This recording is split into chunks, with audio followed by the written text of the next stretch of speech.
ازاي البس ده؟ اولا بس عايزه احكي لكم عنه واعرفكم عليه. البروفر ده انا كنت عاملاه كروشيه هاند ميد في البيت، شفته في محل ما غالي فقلت لا انا لازم اوفر واعمله. فالمهم جبت خيوط وشغلت اليوتيوب وعملته، بس طلع كبير عليا شويتين. المهم ان انا عجبني، يعني انا يعني عايزه احاول انسقه معاكم. فانتوا هتقولوا لي البسه بالتنسيق اللي انا هقول لكم عليه ده، ولا ما البسوش خالص بقى واشيله كده، اللي هو يعني اشيل مجمل اعمالي في الدولاب. فتعالوا نشوف كده انا ممكن انسقه ازاي. والله انا حاسه شكله حلو، لوحه فنيه ماشيه على الارض.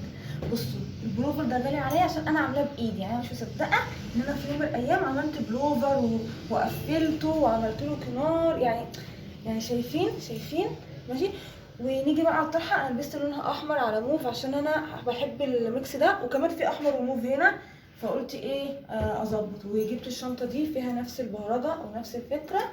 بس انا عندي مشكله، انا بلبس الشنط كده بتقعد تتزحلق، يعني انا ببقى ماسكه في ايدي اللي جنبي فجاه بلاقي الشنطه في ايدي اللي جنبي. فانا على طول بلبس الشنط كده عشان ما اعرفش كتفي بقى بيزحلق الشنط ليه بصراحه. مش عارفه المشكله في كتفي ولا المشكله في الشنطه. المهم ان ده الشكل. فقولوا لي برده حلو ولا لا، عشان انا اتقال ان البروفر ده ما البسهوش اصلا في الشارع، يعني اقعد بيه في البيت. طبعا انا عملت الفيديو ده علشان احاول اخر تنسيق